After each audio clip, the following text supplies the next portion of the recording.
자, 13회 1번. 치과 진료 시 구강 내에 이물질을 빼거나 치료에 필요한 재료를 넣을 때 사용하는 기구. 치과에서 가장 많이 나오는 전형적인 문제입니다. 치과 진료 시에 우리가 진료 보조를 하면서 선생님이 필요한 기구를 어시스트 하지요. 그래서 이제 치과에서 근무를 하시게 되면 여러분들이 어시스트 하면서 그 기구에 대한 용도, 기능을 정확히 알고 있느냐, 이 부분을 좀 중요하게 생각하는 것 같아요. 그래서 우리 이제 지금 예제로 나오는 첫 번째 탐침이라고 하는 도구는 어떤 거냐면 끝에가 날카롭게 이렇게 구부러져 있는 핀처럼 되어 있어요. 그래서 우리가 익스플로어라고도 표현을 하는데 얘는 뭐냐면 접근하기 어려운 안쪽에 구강 내의 손상 부위를 감지하는 기구로 잘 알려져 있죠. 여러분들 탐침의 용도를 다른 모의고사에서는 많이 물어봤던 걸로 기억을 하고 있고요. 치경은 그야말로 거울이지요. 그래서 어둡고 보이지 않는 구강내를 쉽게 볼 수 있도록 안쪽을 이렇게 이제 확인할 수 있는 그런 거울, 끝이 거울로 되어 있는 그런 도구를 이야기하고요. 그다음 이제 핀셋이라고 하는 것은 치아의 동요도, 그러니까 좀 움직이는지, 치아가 흔들리는지 이런 것들을 검사하기 위해서 또는 구강 내 이물질을 뽑아내거나 진료 재료를 안에다가 집어넣을 때, 그러니까 뭐를 잡아서 흔들어 보거나 뭐를 끄집어내거나 또는 안에다 넣을 때, 이럴 때 쓰는 기구. 여러분 핀셋이라고 하는 것은 우리가 뭐 조그만 가시가 박혔다거나 이럴 때 이제 일반적으로도 핀셋이라고 하는 이런 도구들을 많이 이제 활용하게 되는데요. 비슷하게 생겼습니다. 그래서 이게 핀셋이라고 하는 것은 치아가 흔들리는지 이렇게 잡아서 흔들어 볼 때 또는 안쪽에 지저분한 이물질을 끄집어낼 때, 그 다음에 진료 재료를 안쪽에다 이렇게 넣을 때, 구강 내에다가 집어 넣을 때, 이럴 때 쓰는 도구가 바로 핀셋입니다. 그 다음에 이제 핸드피스. 핸드피스는 우리가 이제 치과 진료 도구 중에서 가장 중요한 이런 기구로도 알려져 있지요. 그래서 핸드피스는 크게 바라고 하는 이런 이제 기구를 삽입해서 쓰는, 마모할 때 쓰는 연마 도구라고 알려져 있습니다. 그래서 고속 핸드피스는 주로 이제 딱딱한 치아 부분을 연마할 때, 삭제할 때 쓰는 기구로 알려져 있고, 저속 핸드피스는 이제 치과 재료 물질을 이렇게 이제 갈아낼 때 이렇게 쓰는 핸드피스로 알려져 있는데, 요 이제 핸드피스야말로 치과 치료 중에 가장 중요한 진료 기구로 우리가 알려져 있지요. 뭘 마모해서 우식, 썩은 부위를 이렇게 이제 갈가내서 거기를 이제 다시 새로운 기구로 이렇게 딱 깨끗하게 복원할 때, 그때 이제 핸드피스를 많이 사용합니다. 그래서 이제 핸드피스라고 하는 이 도구도 여러분이 꼭 알고 가셔야 되고요. 핸드피스 끝에 뭐라고 하는 기구를 서서 그걸 이제 빠르게 고속으로 연마하는지 저속으로 연마하는지에 따라서 고속 핸드피스, 저속 핸드피스 이렇게 이제 나누어서 구별하기도 합니다. 그다음에 이제 마지막에 나와 있는 엘리베이터. 우리 엘리베이터 많이 타잖아요. 이 엘리베이터는 치아를 뽑을 때 치아 뿌리 쪽과 치아를 이렇게 탈구시키기 위해서 드러내는 발치도구입니다. 그래서 발치도구 중에 겸자라고 해서 포셉이라고 이렇게 잡아서 빼는 도구가 있고요. 얘처럼 이렇게 들어 올리는 도구가 있는데, 엘리베이터는 발치도구 중에 들어 올리는 역할을 하는 그런 기구가 바로 엘리베이터입니다. 그래서 이제 치아를 들어 올려서 치아와, 그러니까 치아가 박혀 있는 그 조직에서 치아가 밖으로 빠져나올 수 있도록 이렇게 이제 이렇게 올리는, 이렇게 이제 올려주는 이런 기구가 바로 엘리베이터죠. 그래서 여기 나와 있는 기구들은 치과 치료에서 가장 중요한 기구로 알려져 있는 5가지 기구를 지금 예제로 두고 있습니다. 핀셋뿐만이 아니라 탐침, 치경, 핸드피스, 엘리베이터, 이런 기구들의 목적, 사용 목적 여러분들이 꼭 알고 가세요. 그래서 이제 오늘 1번에서 치과 진료 기구 한 번 더 확인했던 시간으로 확인이 되었습니다. 자, 두 번째. 위장관의 점막이 위에게 직접 접촉되면서 손상되는 질환인 소화성 궤양. 이 소화성 궤양의 정의입니다.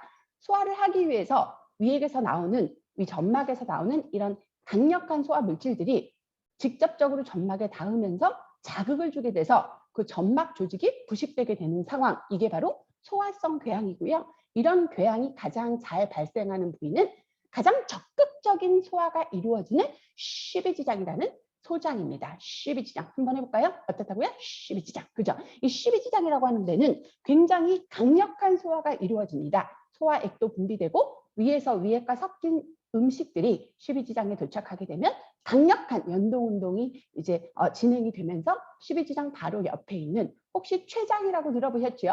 췌장에서 소화액이 분비되면서 음식물이 소화되기 좋은 상태로 부드럽게 이렇게 이제 으깨지는 과정이 이 십이지장에서 이루어지기 때문에 이 12지장은 가장 강력한 소화액과 만나는 소장인 거죠. 그러다 보니 이렇게 이제 강력한 소화액이 점막에 자극을 주어서 조직을 괴사시키는 이런 현상을 우리가 소화성 궤양이라고 얘기하고, 이 소화성 궤양이 가장 잘 발생하는 부위가 누구다? 12지장이라고 이제 기억하시면 좋고, 소장의 첫 번째 구간입니다. 12지장. 강력하게 12지장, 강력한 소화가 이루어지면서 소화성 궤양도 잘 발생하는 부위로 알려져 있습니다. 그래서 12지장 궤양은 위궤양보다 더 흔한 이런 이제 소화성 질환으로 알려져 있습니다. 여기서 이제 위 12지장 식도가 소화성 궤양에 잘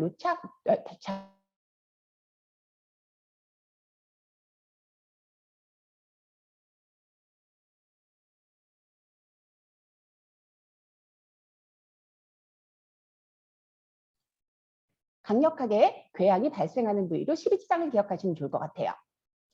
자, 3번. 다음에서 조무사의 업무에 속하는 것은 검체를 건반실로 운반하는 업무가 우리 업무에 속하겠죠. 나머지 드레싱을 하는 거, 치료를 계획하고 검사 결과에 대해서 직접적인 설명을 전달하고 이런 것들은 의사의 몫인 거고요.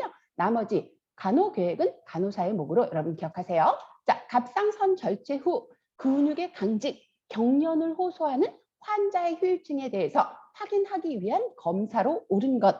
4번은요, 우리 외과에서 가장 흔하게 많이 시행되는 갑상선 절제술, 갑상선암이나 갑상샘 기능 항진증 환자의 경우에 치료의 방법으로 진행하는 외과 수술인 갑상선 절제술, 이 수술 후에 올 수 있는 후유증을 물어보고 있죠. 근육이 강직되고 경련을 동반한다. 이건 무슨 얘기냐면 갑상샘을 절제하면서 갑상샘 뒤에 있는 부갑상샘, 어디? 부갑상샘, 어디? 부갑상샘. 갑상샘은 앞쪽에 있는 기초대사와 관련된 호르몬을 분비하는 내분비 조직이고요. 갑상샘 뒤에, 바로 뒤에 빠밤, 부갑상샘이라고 하는 내분비 조직이 있습니다. 그럼 이제 부갑상샘이라고 하는 이 내분비 조직에서는 어떠한 호르몬을 분비하느냐?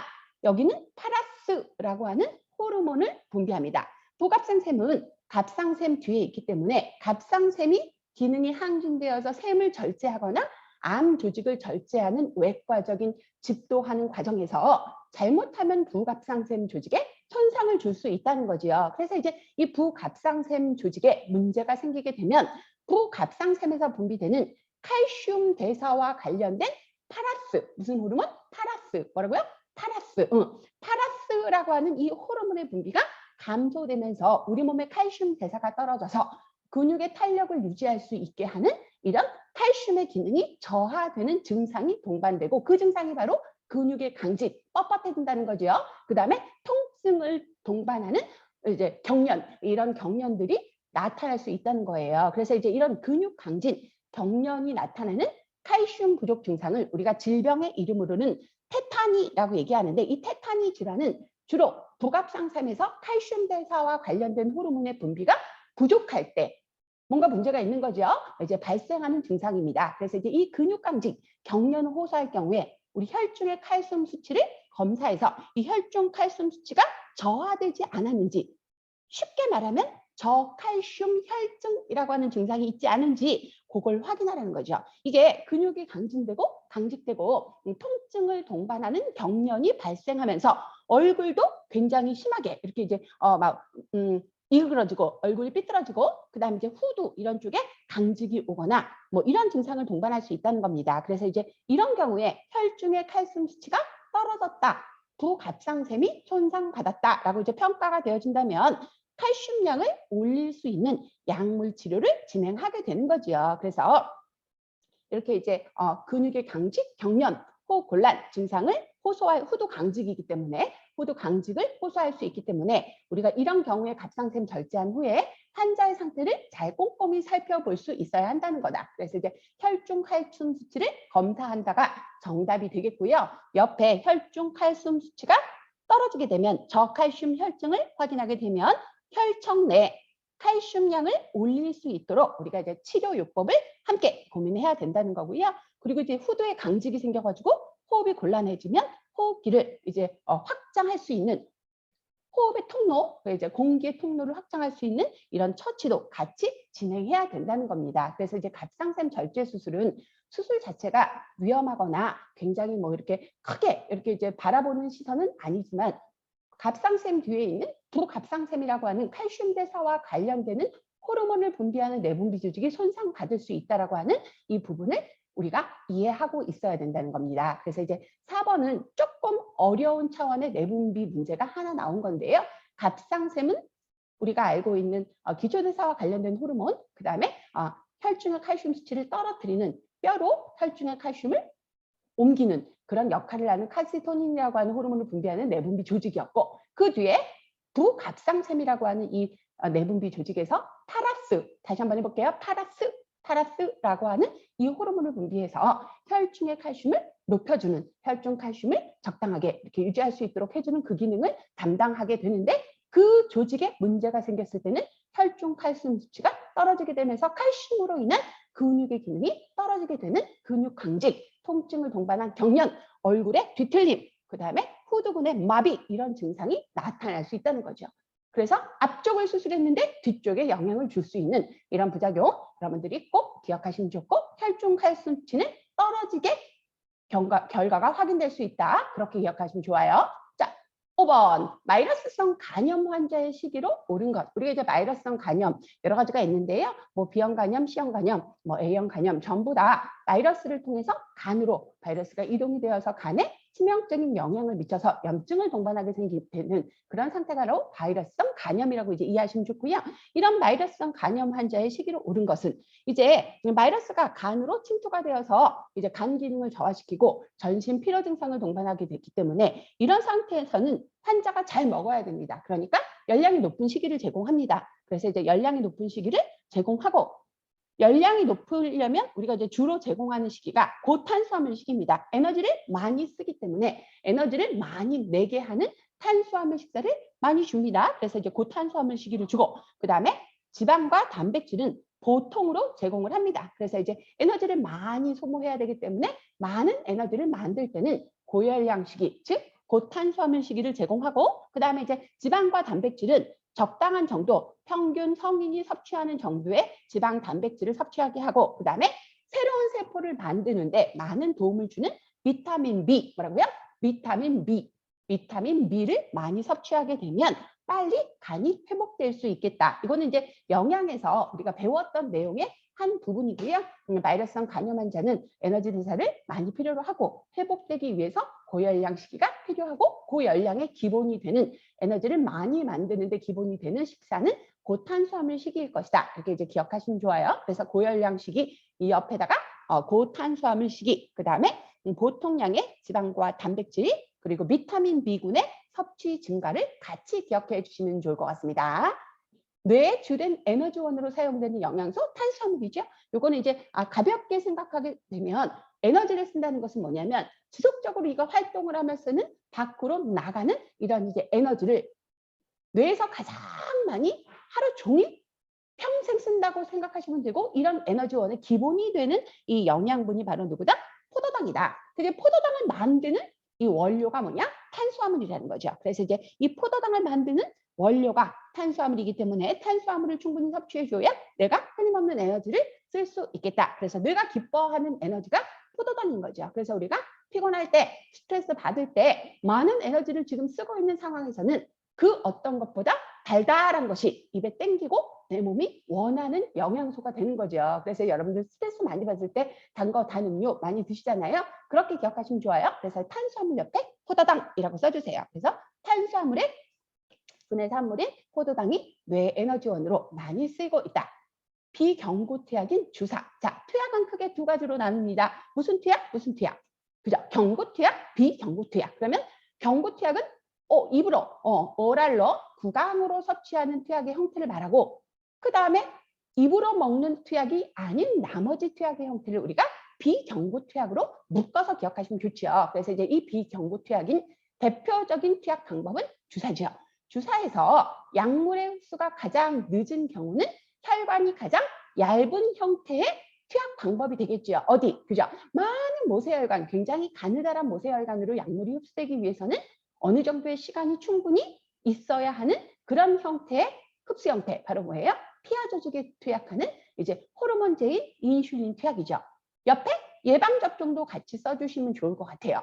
피하 조직에 우리가 예방 접종을 투약할 때도 이 예방 접종이라는 약물이 천천히 흡수되어서 우리 몸에 너무 이렇게 강력한 영향을 주지 않도록 시간을 충분히 줄 수 있도록 투약의 효과를 노린 예방 접종, 피하 지방 조직에 투약하는 예방 접종도 같이 비경구 투약 중에서는 가장 느린 형태의 약물 흡수를 보이겠습니다.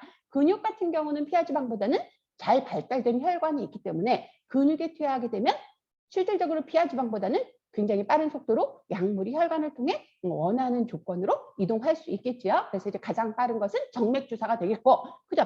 다이렉트로 뭐 혈관에다 직접 투약을 하는 정맥 주사 투약 방법의 경우에는 바로 심장을 경유해서 필요한 조직으로 약이 분산될 수 있기 때문에 가장 빠른 효과가 나타날 거고요. 그 다음이 근육, 그 다음이 피하 지방. 해서 이렇게 정맥 주사, 근육 주사, 피하 지방 이렇게 해서 세 개의 형태로 약물의 속도가 정해지게 되겠습니다. 그래서 이제 비경구 투약 중에서 약물의 흡수가 가장 낮은 것은 피하 지방. 피하 지방을 주사하는 예방 접종도 백신도 마찬가지의 효과를 나타낼 것이고요. 가장 빠른 것은 정맥 내에 이제 주입하는 속도가 가장 빠른 비경구 투약일 것이고요. 중간이 근육 주사이겠죠. 우리가 이제 보통 둔부에 많이 투약을 하죠. 자, 5살 김군에게 의료 제공자 2사람이 심폐소생술을 할 경우에 흉부 압박법과 인공호흡의 비율은 15대 2죠. 요거는 그냥 암기를 해야 되는 부분이에요. 그래서 이제 기본적으로 심폐소생술을 할 때 한 명이 할 때는 30번 누르고 2번 호흡하고, 2명이 할 때는 15번 누르고 2번 호흡하는 걸로 여러분들이 그렇게 나누어서 기억하시면 좋아요. 2명이 할 때는 15번씩 해야 한 사람이 지치지 않고 빨리빨리 회전이 되겠다. 그래서 이제 2사람이 할 때는 15번 흉부 압박을 하고 가슴 압박을 하고 그 다음에 인공호흡을 2번 하는 이런 비율로 진행을 하면 좋을 것 같고요. 한 사람이 할 때는 30번 압박하고 그 다음에 2번 호흡하는 비율로 기억하시면 좋아요. 그래서 성인하고 소아 같은 경우는 30대 2, 그 다음에 15대 2 이렇게 해서 이제 2명이 구조할 때 그리고 이제 의료 제공자만 해당이 되겠지요. 15번과 2번의 이런 이제 인공호흡이 진행이 되어야 되겠다. 이거는 성인도 마찬가지예요. 출생 시 신생아의 상태를 사정하는 지표인 아프가 스코어. 이 아프가라고 하는 이 점수는요, 신생아가 건강하게 출생을 했는지 안 했는지 출생 당시에 신생아의 건강 상태를 평가하는 굉장히 중요한 지표입니다. 아프가 스코어. 그래서 이제 아프가 스코어에 대해서는 아동 간호학에서 또는 이제 여성 간호학, 모성 간호학에서 건강 사정의 지표로 굉장히 중요하게 평가하고 있는데 이 5가지 지표가 바이탈 사인의 항목과 좀 헷갈려가지고 여러분들이 시험장에 가시면 아프가 스코어를 조금 헷갈려 하시더라고요. 그래서 이제 오늘 출생 직후 1분과 5분 이렇게 굉장히 빠른 시간 안에 신생아가 건강하게 출생했는지를 확인하기 위한 이 아프가 스코어 5가지 항목을 이 시간에 싹 정리해 보도록 하겠습니다. 자, 첫 번째가 뭐냐? 맥박입니다. 맥박. 그리고 맥박이라고 하는 것은 이제 심장이 뛰는 심박동수를 얘기하죠. 심박동수, 맥박. 그 다음에 반사작용입니다. 반사. 그래서 이제 반사 반응이 있는지 없는지를 보는 거고요. 그 다음에 피부색과 근긴장도와 호흡입니다. 그래서 우리가 이제 이 5가지 항목을 차례대로 이제 써보면 일단 가장 중요한 게 이제 일단은 신생아에서 가장 중요한 건 기도 확보, 호흡 유지니까 호흡을 맨 위로 올려서 한번 써보겠습니다. 호흡. 그 다음에 그 밑에 피부 색깔입니다. 피부색을 보고 그 다음에 맥박과 반사작용과 근육의 긴장도, 근육의 탄력을 보게 됩니다. 이렇게 5가지 지표에서 각각 2점 만점씩 5가지 지표에 2점씩을 맞게 되면 총점이 10점이 되겠고요. 10점에서 9점까지 획득한 신생아를 우리가 건강하게 분만된 신생아로 평가하게 됩니다. 아프가 스코어 5가지 항목, 다시 호흡, 피부 색깔, 맥박, 반사작용, 근육의 긴장도. 이 5가지를 쭉 열거해 놓고 보니까 지금은 와닿지 않지만 우리가 한겨울에 모임 나갈 때 가장 있어 보이는 코트, 호피 무늬 코트 한번 떠올릴 수 있습니다. 호피 무늬 코트. 호피 무늬 코트를 입고 모임에 갔다가 2차로 맥반석 사우나에 간다면 이 비싼 호피 무늬 코트 잃어버릴까 봐 벗지도 못하고 남들은 사우나 들어갈 때 호피 무늬 코트 맥반석 사우나에서 뒤집어 쓰고 있어서 땀이 찔찔 나게 되면 근육의 긴장도는 떨어질 수밖에 없다. 말도 안 되지만 호피 무늬 코트를 입고 맥반석 사우나 가게 되면 땀 질질 나서 근육의 긴장도가 떨어진다라고 이렇게 스토리 한번 만들어 볼게요. 호흡, 피부 색깔, 맥박과 반사작용과 나머지 근육의 긴장도까지 이 5가지 지표 각 2점씩. 그래서 최고점 2점. 그리고 긴가민가하고 조금 평균치보다 점수가 떨어져 보이면 1점. 그리고 전혀 건강하지 않은 상태를 사정한다면 0점. 그래서 2, 1, 0으로 지표를 삼아서 총점 9점. 그리고 합계 총점 10점. 그리고 이제 합계 9점에서 10점을 맞아야 건강한 신생아를 우리가 이제 사정하는 지표를 삼는다. 그래서 이제 소아과 의사가 아이가 신생아가 분만 되고 나면 분만 직후에 출생 직후 1분, 5분에 이렇게 아프가 스코어를 2번 평가하게 됩니다. 그래서 이제 이 아프가 스코어의 평가 항목 5개 여러분 꼭 기억하세요. 다시 한번 뭐 입고 가요. 그죠? 호피무늬 코트. 무스탕 이런 거 아니랍니다. 호피무늬 코트를 입고 어디를 가면 맥반석 사우나를 가요. 맥반석 사우나에 가서 땀 찔찔을 근육의 긴장도 뚝 떨어. 그죠? 그래서 이렇게 9번에서 아프가스코어의 측정 항목 5가지는 여러분이 꼭 알고 가셔야 되고 각 몇 점씩? 2점씩 최고 점수를 주게 돼서 총점이 10점. 그래서 9점에서 10점을 맞아야 얘가 건강하게 분만이 되었다라고 평가되어진다. 몇 분 몇 분에?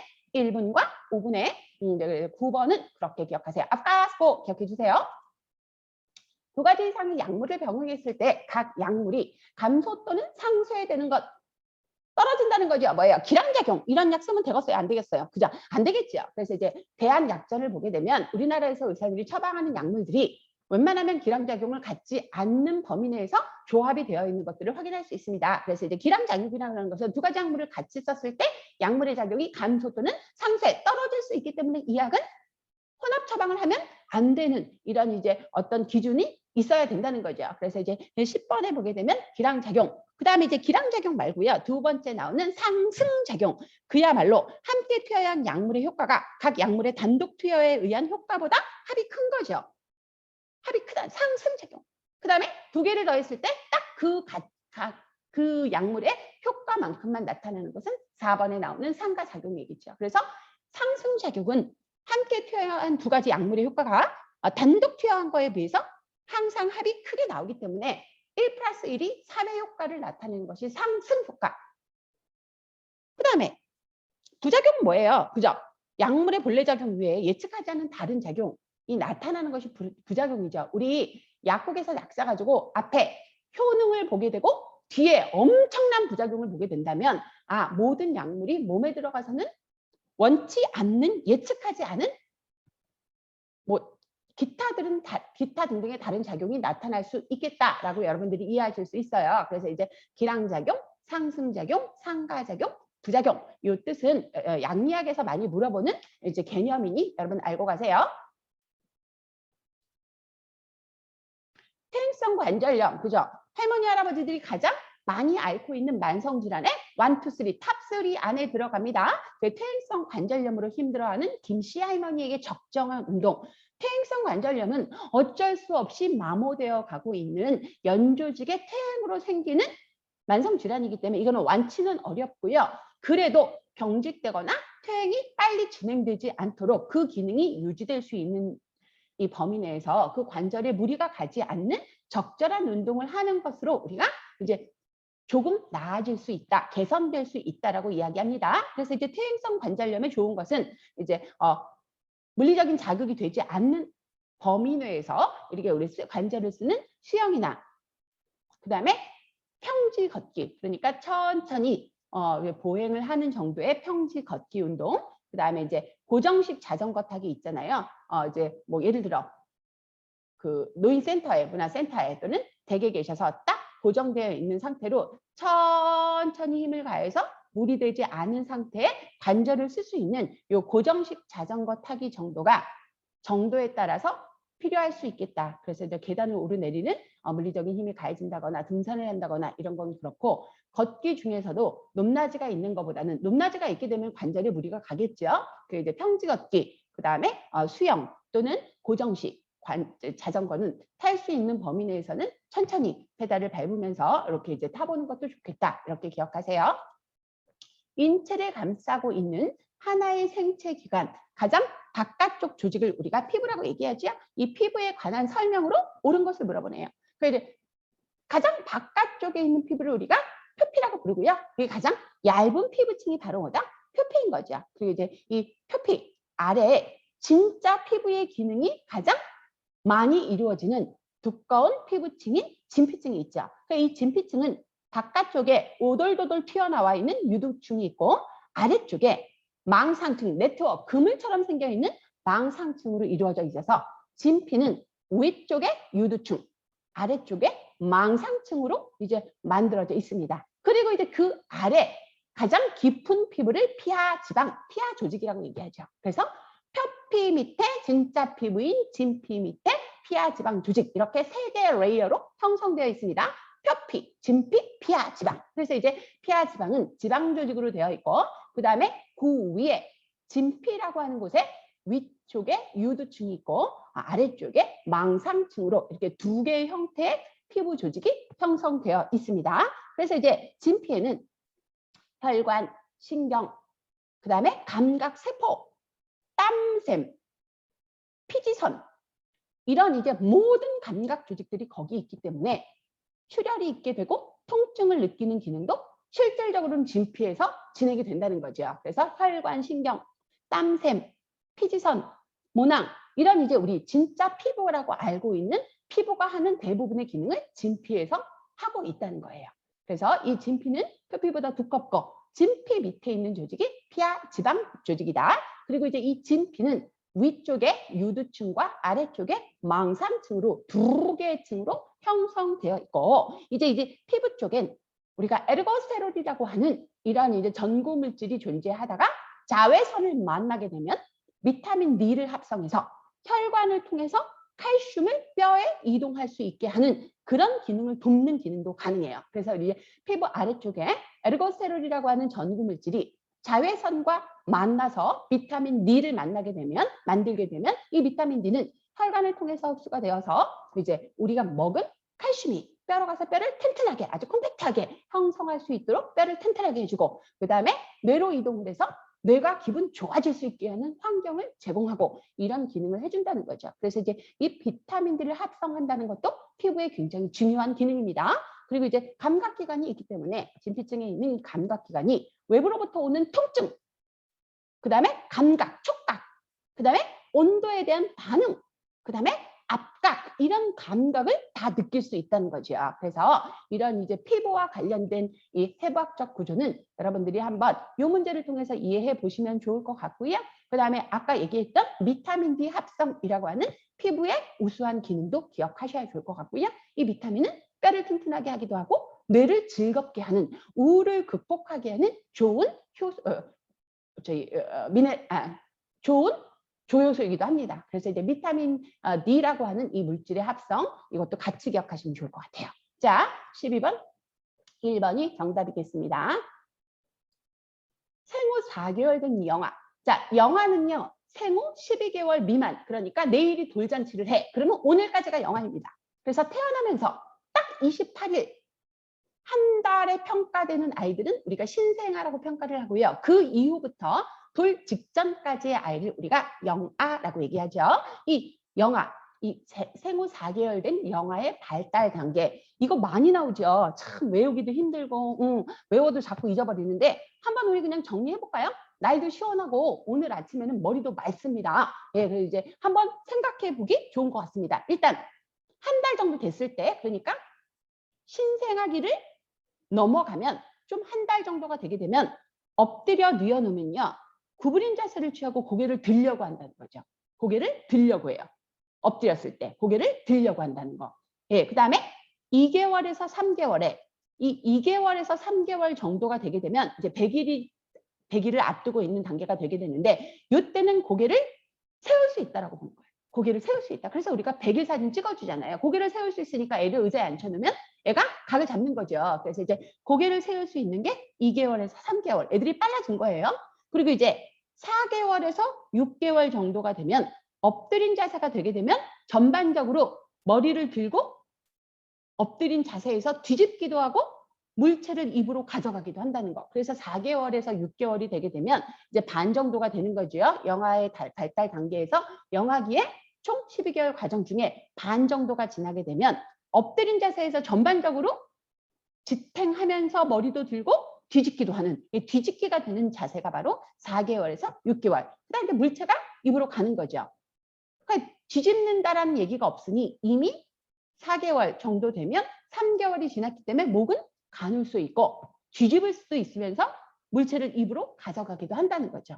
그래서 이제 4개월 정도 됐을 때 이미 발달이 끝난 거는 목 가누기라는 거예요. 그래서 여기서 13번에서는 목 가누기 정도 보시면 좋을 것 같고요. 그 다음에 이제 7개월에서 9개월쯤 되게 되면 혼자서 앉아요. 그리고 양손으로 장난감을 잡는 거죠. 혼자 앉기는 7개월에서 9개월 정도. 그 다음에 이제 10개월이 지나게 되면 기어다니죠. 다른 애들은 쓰기도 하죠. 그리고 이제 12개월이 지나게 되면 걷기도 한다는 거죠. 그래서 이제 12개월이 지나서 13개월에서 18개월쯤 되면 혼자 걸으면서 계단을 기어 오르기도 하죠. 그래서 이제 기기 같은 경우는 이제 기어 다닌다 이렇게 이제 다니는 건 10개월 이후에 활발하게 기을 수 있다라고 기억하시면 좋을 것 같아요. 혼자서 앉을 수 있는 것은 7개월에서 9개월. 그리고 걷는 것은 12개월 이후에 보시면 돼요. 그래서 이제 치과에서 발치 환자 간호로 옳은 것. 자, 치아를 뽑은 환자에게 우리가 어떠한 교육을 하냐는 거죠. 이 발치를 하고 나면 이제 일단 피를 삼켜야 되거든요.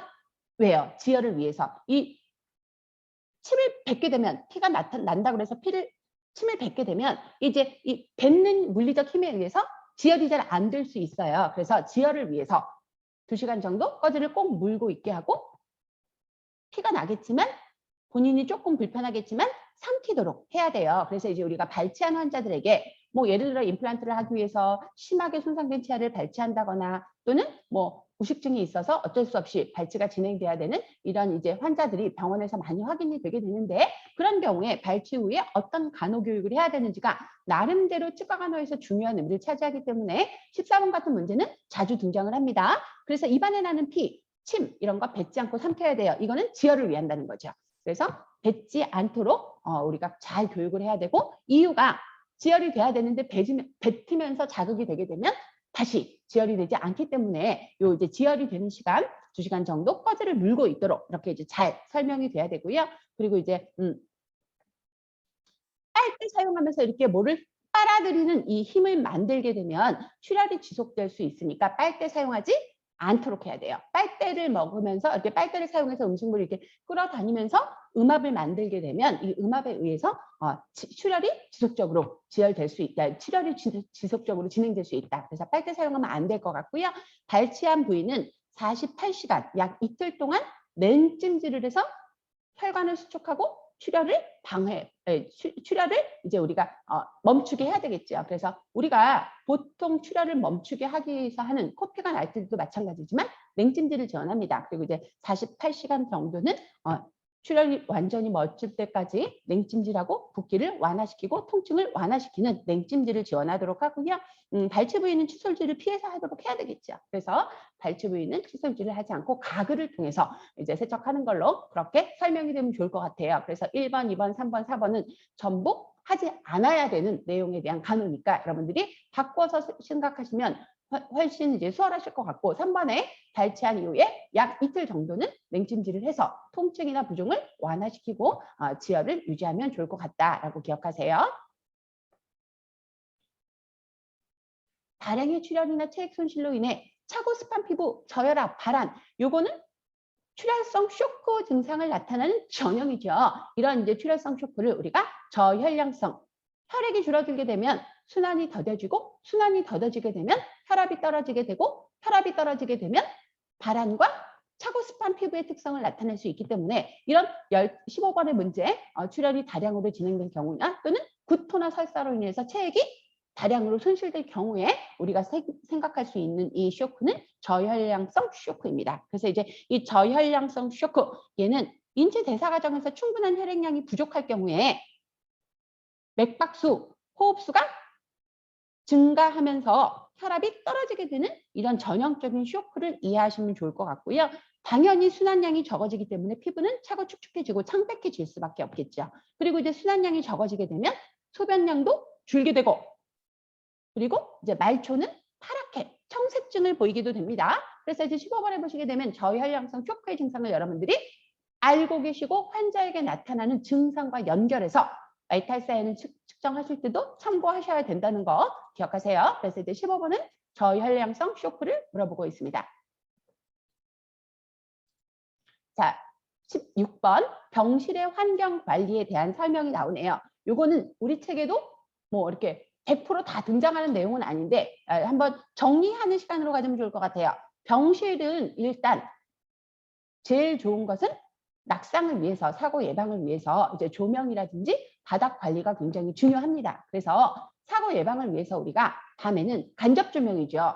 환자 쪽으로 직접 조명을 쏘게 되면 눈부셔서 수면에 방해가 되지요. 수면 호르몬은 어두울 때 분비되는 특성을 가지고 있기 때문에 직접적으로 수면 호르몬이 분비되는 환자 신체 부위를 조명을 쏜다는 것은 수면을 방해하는 환경이 될 수 있습니다. 그래서 복도 쪽에 간접 조명을 이용해서 환자가 화장실을 가거나 이동을 할 때 넘어지지 않도록, 바닥이 미끄럽지 않도록 화장실에 미끄럼 방지 매트를 깔아놓기도 하고, 조명은 반드시 간접 조명을 이용해서 깜깜하지 않도록 이렇게 환경 조성을 잘 해야 되고요. 그 다음에 이제 소음 데시벨 물어보는데요. 이 소음 데시벨이 굉장히 중요합니다. 그래서 이제 병실 소음은요, 우리가 전용 주거지역, 그러니까 주거지역으로만 인정된 그 공간 안에서의 밤에 허용되는 소음 기준보다도 낮은 소음 데시벨을 유지하도록 합니다. 그게 무슨냐면, 우리가 쉽게 말하면 전용 주거지역에서 낮에는 50, 밤에는 40 데시벨의 소음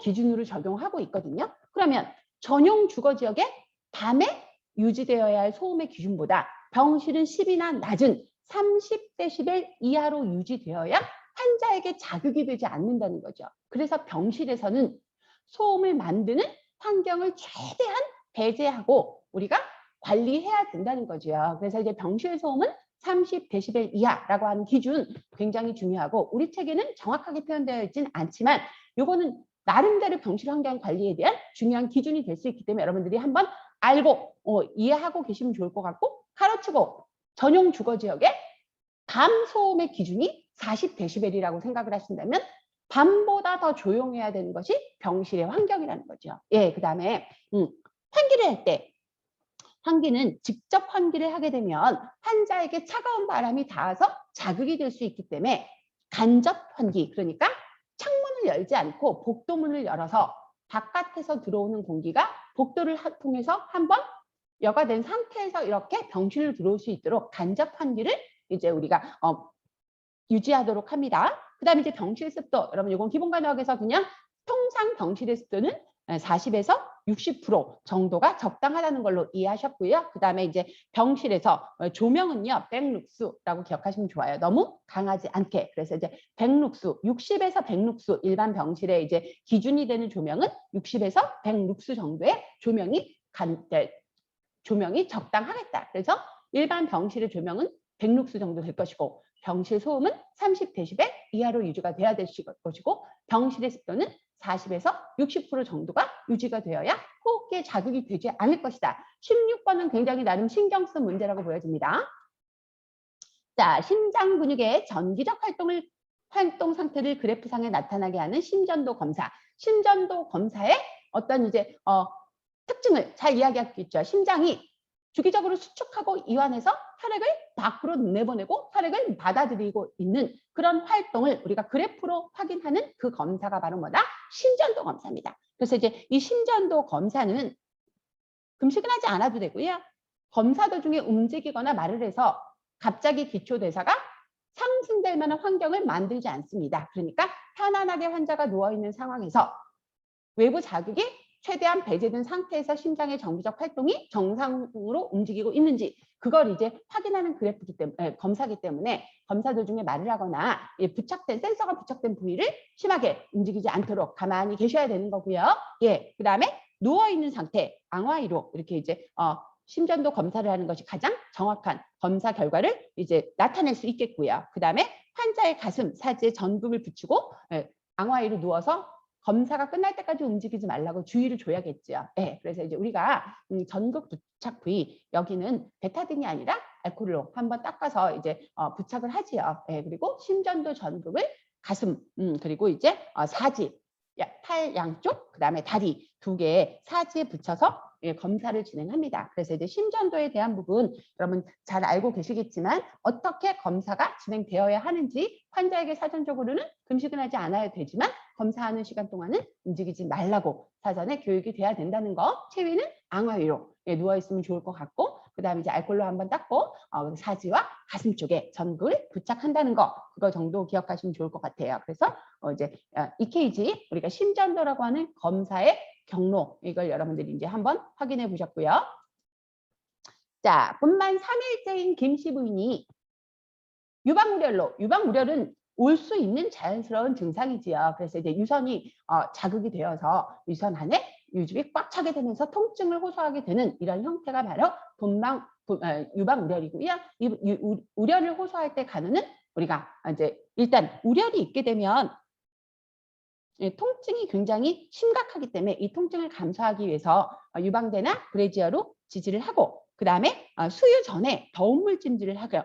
그 다음에 따뜻하게 열선을 쬐어줘가지고 수유가 좀 편안히 될 수 있도록 이렇게 유선을 좀 확대시키는 걸로 환경적인 지지를 해주고 그 다음에 2시간 간격으로 수유를 할 수 있도록 수유를 자주 해주게 되면 유즙이 밖으로 배출이 되면서 훨씬 통증이 감소되게 되지요. 그리고 이제 2시간마다 만약에 수유를 할 수 없는 상황이다. 그렇다고 하면 우리가 이제 유축기를 통해서 이제 유즙을 이렇게 짜서 유선을 좀 부드럽게 만들어주는 이런 이제 관리도 필요하겠다. 그래서 우리가 이제 평상시에는 유방을 아프니까 유방대나 지지대로 지지를 해주고 부드럽게 유방 마사지를 잘해서 유선이 부드러워질 수 있도록 그 다음에 유선의 유즙이 너무 꽉 차지 않도록 2시간 간격으로 지속적으로 수유를 할 수 있도록 해주고 수유가 어렵다면 유축기를 통해서 유즙을 좀 짜낼 수 있도록 해주고 그 다음에 수유 전에는 유선이 좀 부드러워질 수 있도록 단단해진 유방을 부드러워지게 할 수 있도록 온찜질, 더운 물 찜질 또는 열선을 쬐어주는 이런 찜질을 해주면 좋겠다. 그래서 이런 것들은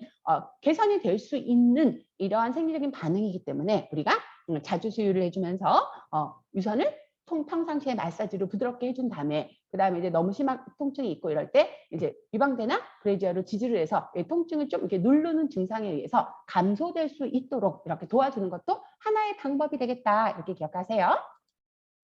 다양한 신체 구성물의 합성과 조성을 돕기 위해 극소량의 비타민이 필요하다. 이 비타민의 이름은 조효소라고 하는 물질이고요. 다양한 신체 활동의 합성을 돕고 조절을 하기 위해서 우리 몸에서는 항상 여러 개의 비타민의 활동이 필요합니다. 이런 비타민 중에 음식물 중에 부족해서 결핍증이 나타나게 되는 것을 우리가 결핍 증상이라고 이제 인정을 하게 되고요. 이런 결핍 증상이 다양한 형태에서 다양하게 등장하기 때문에 비타민은 식품을 통해서 반드시 우리 몸에 섭취가 되어야 할 조효소입니다. 그래서 이제 첫 번째 비타민 B1이 부족하게 되면 근육이 뒤틀리는 각기병에 걸리게 됩니다. 각기병.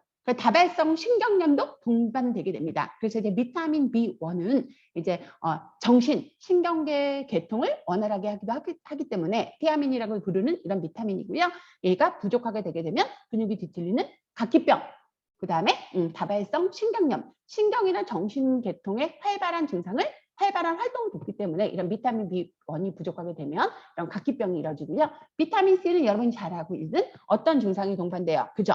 괴혈병, 구강 안에 출혈이 있고 염증이 동반되는 괴혈병이 동반되게 되죠. 비타민 D는 구루병이죠. 꼭지처럼 등이 이렇게 밖으로 휘는 이런 증상이 비타민 D가 결핍됐을 때 나타내는 결핍증인 거고요. 그 다음에 비타민 B12, 이제 비타민 B12라고 하는 이런 비타민의 결핍인 경우에는 우리가 좀 이제 고민해봐야 되는데, 요거는 이제 악성 빈혈이라고 하는 빈혈을 일으키는 원인이 됩니다. 요거는 이제 내과에서 어떠한 기능과 연결이 되냐면요. 이 비타민 B12, 이 비타민 B12, 코발라민이 우리 몸에 흡수되어서 하는 일은 조혈, 그러니까 골수에서 혈액이 만들어지는 혈구 조성의 기능을 적극적으로 돕습니다. 그래서 우리가 골수에서 계속 혈구가 필요할 때마다 조혈이 되어서 혈관을 통해서 전신에 이렇게 배급이 되어야 되는데 이 조혈이 어려워지게 되면 생기는 빈혈이 악성빈혈이라고 하는 빈혈인 거고요.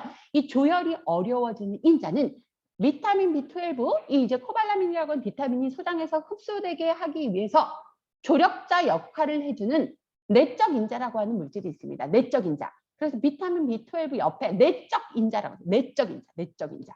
내적 인자. 이름이 내적 인자예요.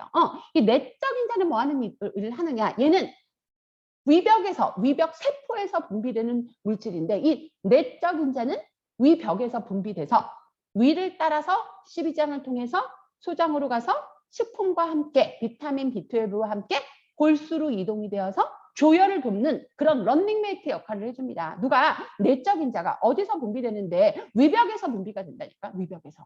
근데 지금 네가 상당히 많이 손상되거나 아프거나 절제되어서 암이 있거나 궤양이 있거나 뭐 기타 등등의 사유로 위벽 세포에서 분비되는 내적 인자량이 감소되어서 비타민 B12가 골수로 가서 조혈을 돕게 하는 기능이 무너지게 된다면 그렇다면 어쩔 수 없이 계속 지속적으로 빈혈이 이루어질 수밖에 없다는 상황이 되는 거죠. 그래서 이 악성 빈혈을 일으키는 비타민은 비타민 B12고 이 비타민 B12의 활동을 돕는 런닝메이트는 내적 인자라고 하는 위벽세포에서 분비되는 물질이기 때문에 내적 인자의 절대적인 부족, 얘가 부족하게 되면 당연히 비타민 B12를 흡수해도 골수로 가서 조혈을 돕는 기능은 어렵게 된다. 그러니까 비타민 B12 플러스 내적 인자는 같이 가는 이 파트너라는 거죠. 그래서 이제 이 내적 인자가 결핍되게 되면 내적 인자가 결핍되게 되면 생기는 빈혈이 바로 악성 빈혈, 비타민 B12. 그 위가 상당 부분 망가졌거나 암으로 인해서 위를 굉장히 상당 부분 절제해야 되는 이런 수술 이후에 올 수 있는 후유증이기도 합니다. 그래서 비타민 B12의 결핍증은 B12의 결핍증은 악성 빈혈이고 이 악성 빈혈의 원인이 되는 또 하나의 물질이 위벽세포에서 분비되는 내적 인자라고 하는 물질이라는 거 기억해 주세요. 아동의 인지 발달 단계에서 사물을 의인화하는 시기, 그거는 유아기입니다. 그래서 이제 유아기에는 사물을 인지화해서 다 친구가 되는 거죠. 꽃도, 나무도, 새도, 바람도. 흉곽과 복강을 경계짓는 중요한 호흡 근육 누구예요? 횡격막 데스네. 그죠? 횡격막은 흉곽과 복강을 경계짓기도 하면서 얘는 뼈에 붙어 있지 않지만 뇌의 지배를 받는 가로무늬 근육입니다. 가로무늬 근육. 횡격막, 가로막근, 가로무늬 근육 이렇게 외우시면 쉬울 것 같죠. 보통 우리가 골격근이라고 하는 가로무늬 근육이 보통은 뼈에 붙어 있지만 얘는 유일하게 뼈에 붙어 있지 않지만 복강과 흉곽을 나누는 이 가로막근이라고 가로 근육이라고 얘기하는 이 근육은 가로막근은 이제 무늬 자체가 뇌의 지배를 받는 가로무늬 근육의 형태를 가지고 있습니다. 그래서 횡격막 근육이라고 이야기하고 호흡을 할 때 얘가 폐 팽창 정도에 따라서 위아래로 이동을 하면서 이제 흉곽의 공간을 넓게 하기도 하고 좁게 하기도 하는 이런 기능을 하지요. 횡격막근. 그리고 이제 여기다가 플러스 호흡할 때 또 쓰는 근육이 횡격막근 옆에 늑간근이라고 있죠. 늑간근. 이 늑간근은요. 횡격막과 복강을 경계짓는 것이 아니라 갈비뼈 사이에 있는 그 근육이 바로 늑간근입니다. 갈비뼈 사이에 있는 거. 우리가 아웃백 이런 데 가가지고 베이비 폭, 립 이런 거 드실 때 뜯어먹는 그 근육 있잖아요. 립에 붙어있는 뜯어먹는 근육. 그게 바로 늑간근입니다. 그 근육과 횡격막근이 호흡을 할 때 수축 이완을 하는 대표적인 근육이고 여기서는 흉곽과 복강을 경계지는 가로무늬 근육을 횡격막근으로 이해하시면 좋습니다. 자, 이번 시간 여기까지 하고 22번부터 바로 2교시에 연결해서 진행하도록 하겠습니다. 잠시 쉬었다 올게요. 감사합니다.